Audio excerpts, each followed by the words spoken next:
He said you should wake up at night, midnight, either midnight or 3 a.m. I don't really, I've forgotten the time exactly, but it was either midnight or 3 a.m. the hour of mercy. You should wake up stark naked. You should be naked like how they gave it to you, how your mother gave it to you into this world. Stark naked.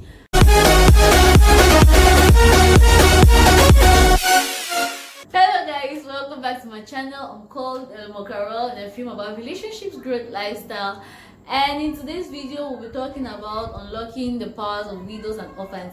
Yes, you heard well. Now, these two classes of people are people you should not even dare tamper with as human beings, because even God is going to pour his anger on you. So why you joke with them? Okay? So yeah, I'm going to be sharing a short story with you guys. During one Sunday mass, a priest in our church told us a story on, he was talking to widows and talking on how they could make things go their way if actually they're feeling frustrated, if somebody has done them wrong, a thier is disturbing them, doesn't want to give their husband's pension or something of that sort. They have the total power to make things go their way. And when he said that, I was so amazed when I heard this story, because I had never heard or seen a priest sharing this kind of mysterious story. So he told them that, he said you should wake up at night, midnight, either midnight or 3 a.m. I don't really, I've forgotten the time exactly, but it was either midnight or 3 a.m. the hour of mercy. You should wake up stark naked. You should be naked like how they gave it to you, how your mother gave it to you into this world. Stark naked. And you stand in your house, your parlor, facing the east where the sun rises from.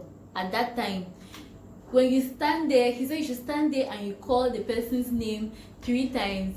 Like if it's a deal who is frustrating you, you should call Dio, you call the Dio's name. Dio Elomo, Dio 3 times.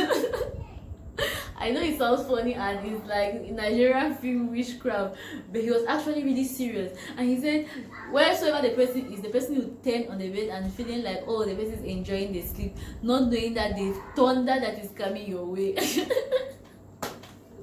And we all laughed in church, and he was like, we're not taking him serious, because it looks like a Nigerian film, but he was serious. He was not even laughing when he was saying this thing. He was saying that they should try it. They'll come and tell him the testimonies, because the powers that God has given them, they themselves are unaware of the powers they carry as widows and orphans. So you should not even joke with them. That to be safe, do not joke with them. For a widow not to call your name at night 3 times.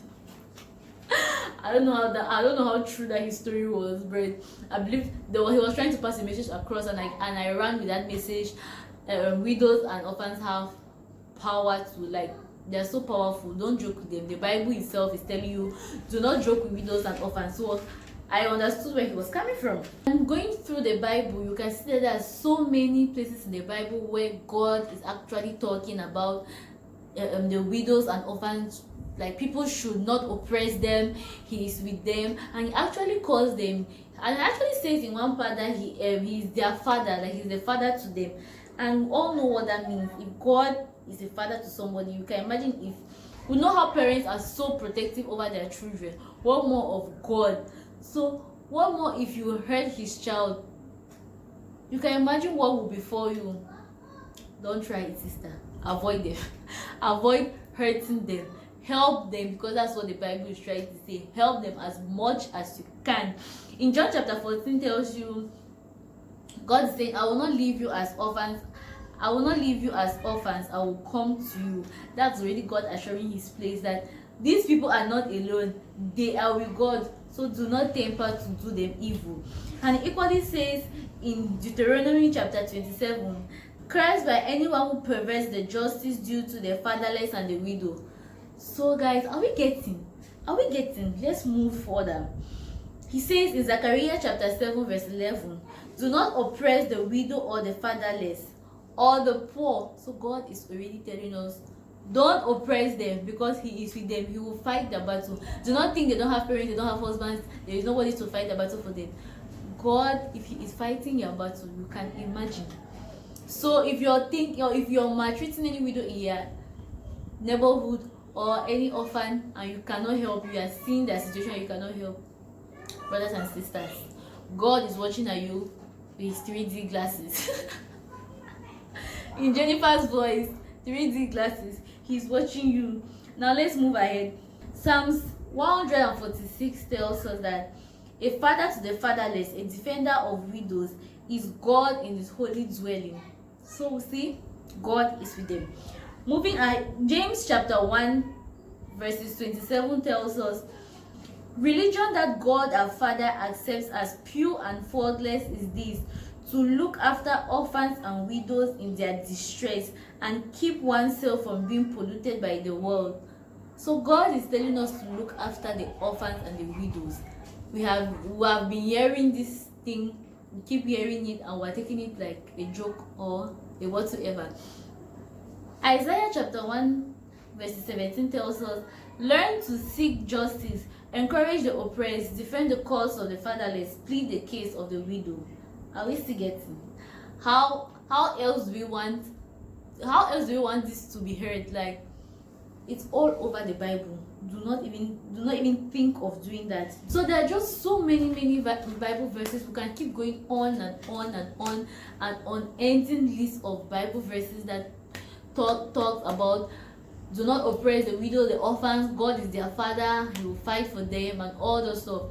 And so that's something really serious. If it keeps repeating itself over and over and over and over in so many books of the Bible, it means it's actually something serious, actually a serious message God is trying to pass across to us that needs to be stuck in our heads. So how else do we want him to say this? Do not oppress an orphan or a widow. Please. So I don't know how serious you take this, but me, the moment I heard that story that the priest said in church, I was like, I don't want somebody to sleep. I don't want to be sleeping at night and somebody's calling my name 3 times and ties my destiny to a mango tree. And it is Christian, like it is a Christian something. It's not even like this Nigerian film babalawo stuff. So guys, please, let's try to help the widows around. If you have any widow around you in your neighborhood, try to help that widow. If you have any orphan around you, always try to lend a helping hand to the orphan. You don't just know what that simple act of kindness you do to an orphan or a widow, how it's going to change your life. Like, it's going to change your life from 0 to 100. You never can tell. If God is their father and he is fighting their battle, so we know that we just have to some way, somehow find a way to help them. I don't know how else this message can be passed across, but I hope this message has been passed across and you'll be put to practice. All of us, let's be better versions of ourselves in this world. Let's be good people in this world. That's what it's all about, right? Trying to be good people. Thank you so much for staying to the end, watching till this point. You're the real MVP. I'm going to see you next. What? Please, if you haven't subscribed, make sure you do me well to subscribe. I feel like I always need to remind you guys to subscribe. Please do me well to subscribe. Make sure you like this video and you equally share this video, okay? Share this video so somebody can learn something. I'm sure you just learned something. You did not know that part of the powers these people possess. So share this video so some other person can learn just the same way you learn, and we all can be good people in the world. Thank you so much. See you next week Sunday at 6 p.m. unfailingly. God being a helper. Bye guys.